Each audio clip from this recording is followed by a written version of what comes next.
Hello and welcome. I am Christopher John Björknes. It is July 24th, 2022. I'd like to start off by thanking all of you who have donated. It not only helps me out tremendously financially, but it also encourages me to know that people value my work. Thank you very, very much. I have been extremely disappointed in the last two presidents that we've had.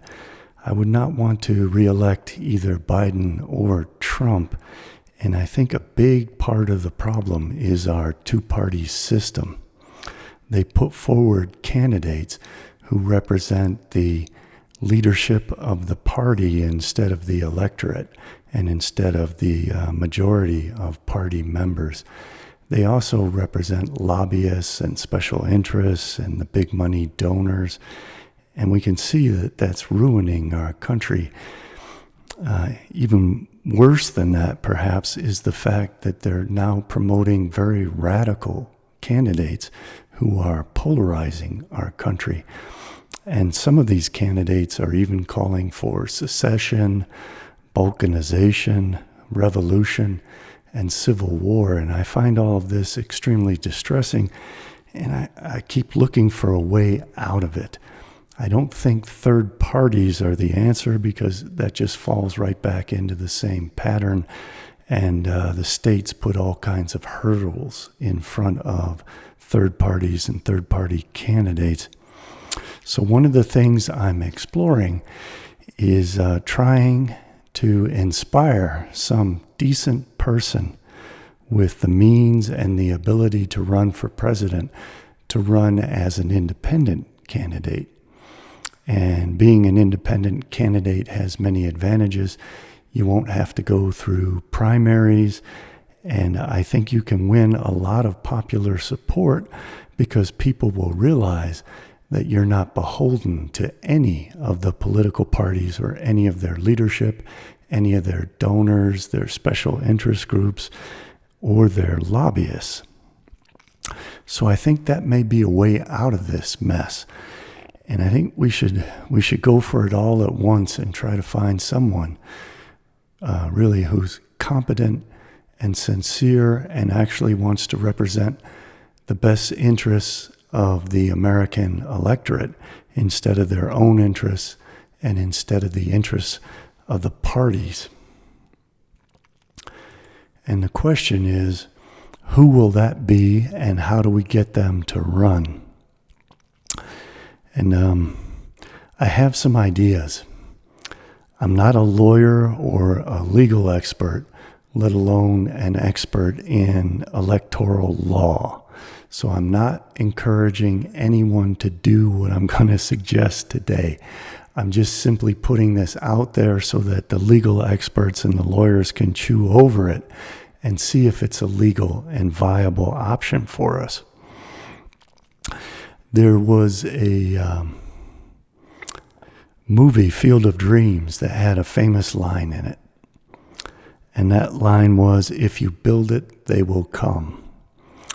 And I think if we build up something that lets people know that if there is a strong, independent candidate who will actually serve the general interests of the majority of Americans and change course from this terrible divisiveness and polarization that the two parties are deliberately creating by pitting us all against each other and trying to drive us literally into a civil war. I mean, it's really terrible and it's frightening. And I think a lot of people like me want to get out of it. And we want to go forward in a positive direction that unites Americans so that we can solve our problems. And if we can find some strong candidate who can really sincerely project that and who wants to bring us together and who wants to reject this two-party system that's driving us apart and driving us to destroy one another and ultimately destroy ourselves, I think we can move in a new positive direction and start solving our problems instead of exacerbating our problems. And that's what I see happening with the two-party system. They're becoming more and more radical, more and more polarized, and they're putting up crazier and crazier candidates who somehow survive through their primary process and leave Americans with no decent choice of good people who want to help other people and solve our problems instead of constantly trying to fight and prevent any solution to our problems. So I think we can do that if we utilize our modern technology in efficient ways to reach people and to get out of the two-party echo chambers and to start promoting viable solutions to America's problems and creating reasonable domestic and foreign policies that don't serve foreign interests but serve Americans' interests. And both parties pretend that they represent that, but we can see the outcomes of what they actually do as opposed to what they say they're going to do. And those outcomes have been bad and are getting progressively and acceleratedly worse. It's a steep slope, and and they're trying to reach the bottom as fast as they can. But I think we can turn this around if we create a new kind of open source politics where everyone has their voice, where whistleblowers can blow the whistle without being thrown in jail, and where we can help one another instead of harm one another as Americans, and come together as a people with a common set of traditions for freedom and justice and liberty for all, as the cliche goes.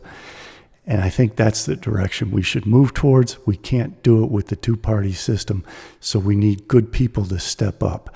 And how do we inspire those good people to step up? And one of the ideas I've been kicking around, and again, don't do this. I don't know if it's entirely legal. I don't know what the legal ramifications will be, so let's find out.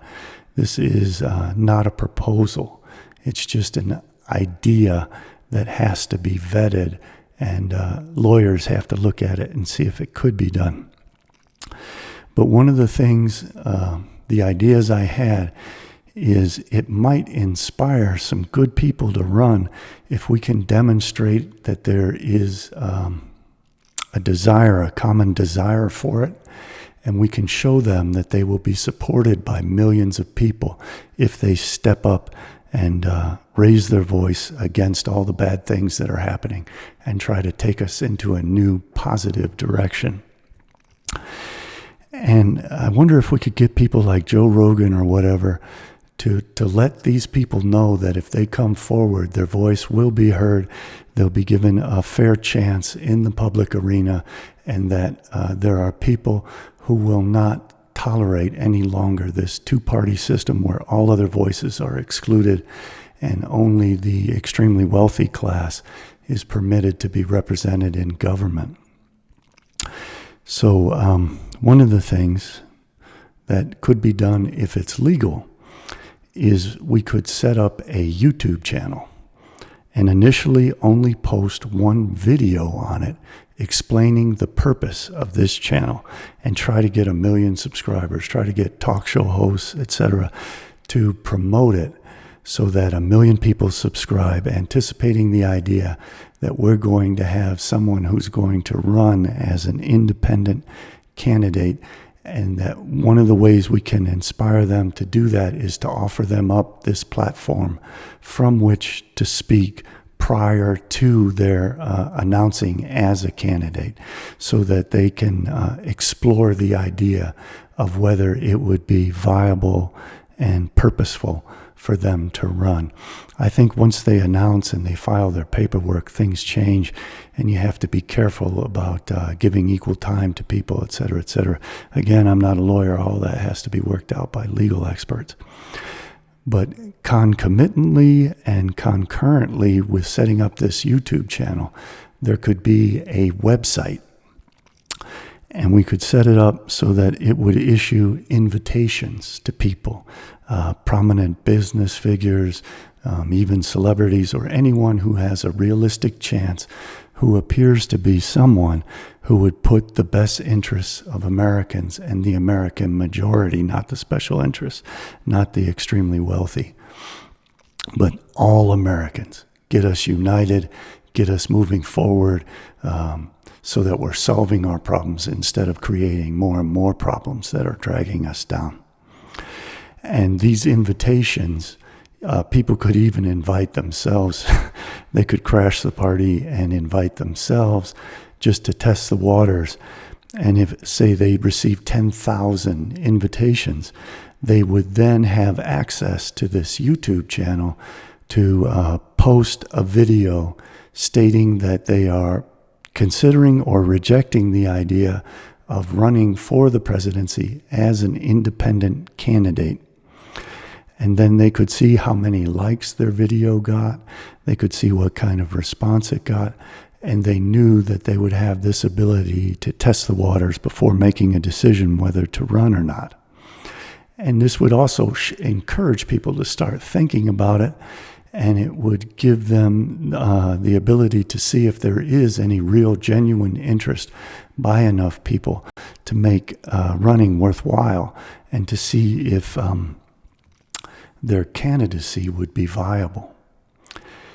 And I wonder if we can start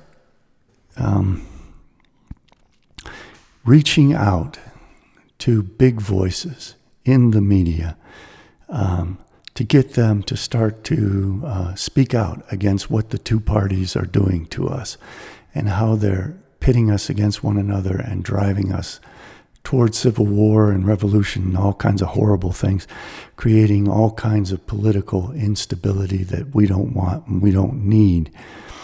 We want a decent society where our voices in government are heard and listened to by all sides, so that we can reasonably engage one another in dialogue and try to reach mutually beneficial solutions to the problems that we face, instead of name-calling and violently attacking one another, as happened on January 6th.